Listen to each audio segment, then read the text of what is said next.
Now that it's time to talk about the fall season, I want to mention two things I've noticed. Firstly, many of the shows I was watching this season took a while to grow on me, often with their second halves being massive improvements over their first halves. Another thing I've noticed is that the shows I'd say are my favourites this season are the ones which are rated lower on MAL than the ones I found just okay. Is this a message about how we should be sure to watch more than just what gets popular, so that we can find some truly special anime?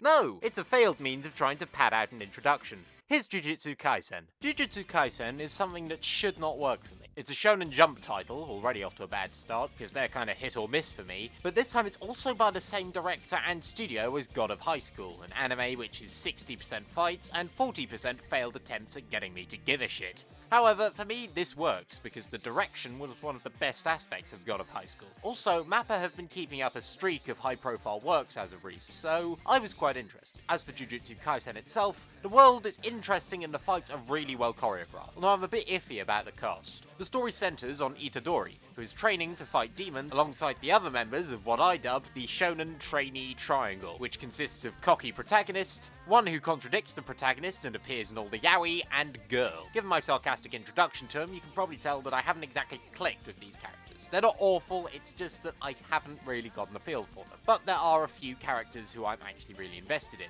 For example, Gojo, the mentor, who is cursed with the burden of being a shonen character trapped inside the body of a shoujo character. Then there's Sukuna, who is the demon equivalent of Johnny Silverhand. Accidental ingestion of their consciousness into the character's body and all. But this is an action show, and the action, as I've said, done brilliantly, which isn't much of a surprise given the aforementioned talent. The character design is also very nice, a lot of creativity went into that, although most of that is directed at this one character who looks like Boros from One Punch Man fucked a volcano. And while this is unrelated to the story itself, I appreciate it when an anime has an OP and ED that both slap. Right now, I'd say the show has potential. Although I'm a few episodes behind and I've heard that it's supposedly getting really good at the moment. I look forward to what's next, even if I fear we may not have the same OP and ED. But we can't win them all. Great Pretender had its second half release on Netflix in the form of Case 4, Wizard of Far East. In this, various varieties of fuck-up lead to Edamura joining the Yakuza, just as they're about to go to war with their rivals in Shanghai.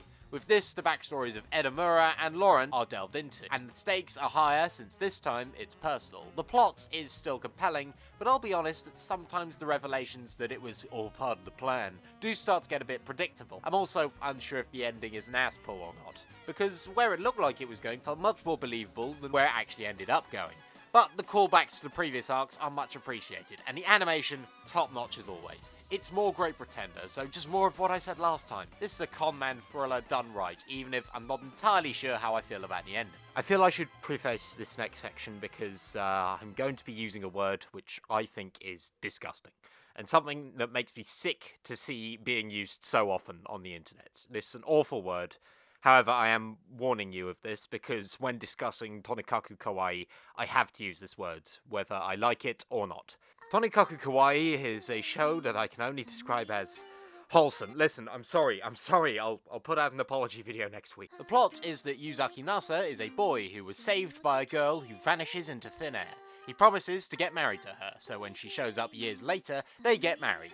That is it. That is all the plot. There are some hinted sci-fi elements, but nothing that would constitute as anything resembling a story. Instead, it's just our main couple enjoying married life together. Now, this is a slice-of-life comedy, although I take objection to that. Firstly, the life we are seeing a slice of is a super genius with a stable income and a wife before he's in his 20s. So for me, this is a slice of life in the same way that an ugly bastard hentai is a slice of life.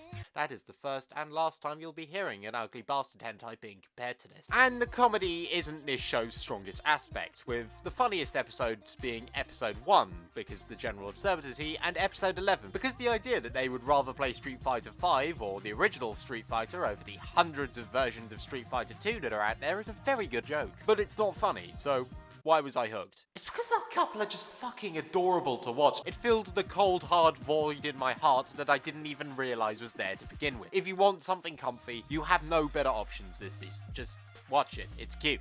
Go. I understand that it may be a bit dodgy for me to recommend a show simply for being cute, but don't worry. I'm not going to become the kind of person who only consumes cute shows while contributing absolutely nothing in terms of criticism.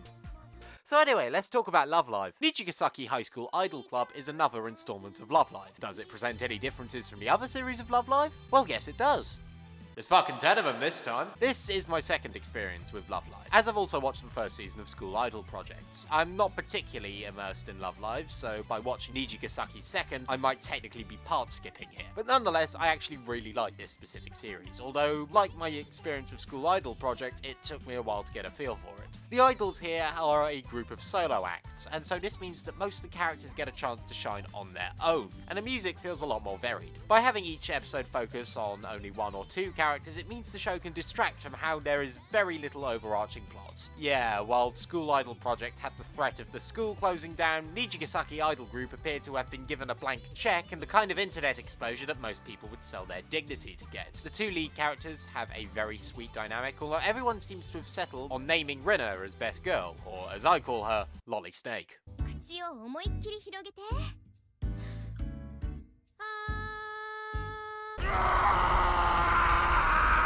The animation is also great, with the concert scenes bursting with colour and the Odaiba area of Tokyo looking great, although there are a few moments where the animation is a bit questionable, such as when it resorts to using still frames or this clapping animation, which I find hilarious, but if you want to get into Love Live, then this would be a good place to start. Wandering Witch, Journey of Elena, is first and foremost a title that just rubs me up the wrong way. I don't know, I assume this is because it just brought back memories of when I found out that Bravely Default Where the Fairy Flies was originally called Bravely Default Flying Fairy, but that doesn't matter, because what matters is that this is an anime depicting Elena, a witch, travelling around from country to country, observing the people and then fucking off. You'll notice that I didn't describe what genre it was, and that's because I don't know what genre it is. This is an episodic show, and so each episode falls into one of three tones, either inconsequential and comedic, light-hearted continuation of the loose overarching plot, or kind of fucked up. The weird mix-up of tones is what dissuaded a lot of people from continuing with this show, although something that was a bit more responsible for this was Elena herself. People were kind of annoying with her basically being the magical version of the Homer Bush gif.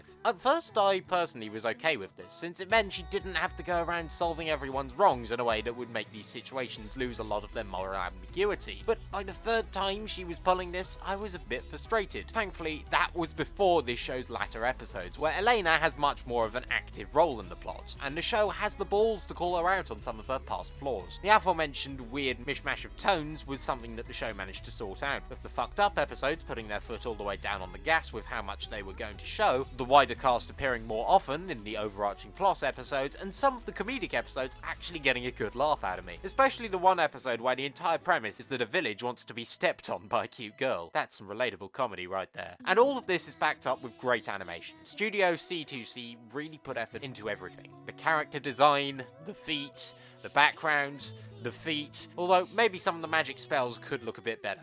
The feet look damn good though. Dear God, I'm awful. Can I recommend this show? Well, I'd say it takes a while to get going, and it's best that you just sit back and take what it gives you, even if it does create a sense of whiplash at first. While I haven't seen Kino's Journey, and thus cannot give you a proper comparison to what everyone considers the perfect example of this kind of anime, I'm happy with what I've seen. One thing I've noticed about the year 2020 is that it's been a weirdly good time to be one of those insufferable twats who says that they are, word for word, a fan of the cyberpunk subgenre. Not only did all of those trailers for Cyberpunk 2077 finally get their tie-in game, but anime has also been keeping up. Dorohedoro, while undoubtedly more of a biopunk, has elements of cyberpunk in it. Ghost in the Shell standalone complex 2045 was actually much more thought out than it initially let on. And now we have my favourite anime of this season, Akudama Drive by Studio Perio. And you know what? Those bastards finally did it. After years of me avoiding them because of the sheer meme that is Naruto and me being disinterested in Tokyo Ghoul, they've actually made something I feel like gushing about. Although I'm not alone in this, since every character in this show, be they alive or dead, gushes enough blood to drown an elephant in. I spent 20 minutes on that metaphor, and that was the best I could come up with. The setting is a cyberpunk rendering of Osaka, now in the new nation of Kansai, subservient to the nation of Kanto. The battle is between the authorities and 7 Akudama, criminals with a specialist set of skills, and 2 people who just happen to be in the room with them. What starts off as a heist with some characters who are piss takes of stereotypical cyberpunk archetypes becomes a much wider battle between multiple factions with characters who have become much more three-dimensional than they were at the beginning. And the ending is one of the heaviest I've seen in a while. Many of these characters are backed up by fantastic performances, with my personal standout being the person playing Hoodlum, who brings much required energy to the character. Although that is not to look down upon the other performances, they're all great. And the setting, while being what initially drew me in, had some nice surprises up its sleeve. with a nice bubble economy era aesthetic intermingled with its cyberpunk overtones. But don't get me wrong, this is an action show first and foremost, and that is an element that is nailed. However, because this is Studio Perio, they do give it the old Tokyo Ghoul treatment, and some of the gorier moments are obscured by large marks which might as well be signs that read "buy the fucking Blu-ray." But honestly, I can look past that. Not literally. Because this show has more than surpassed expectations. Although it doesn't quite feel like cyberpunk because it hasn't... And now it's perfect.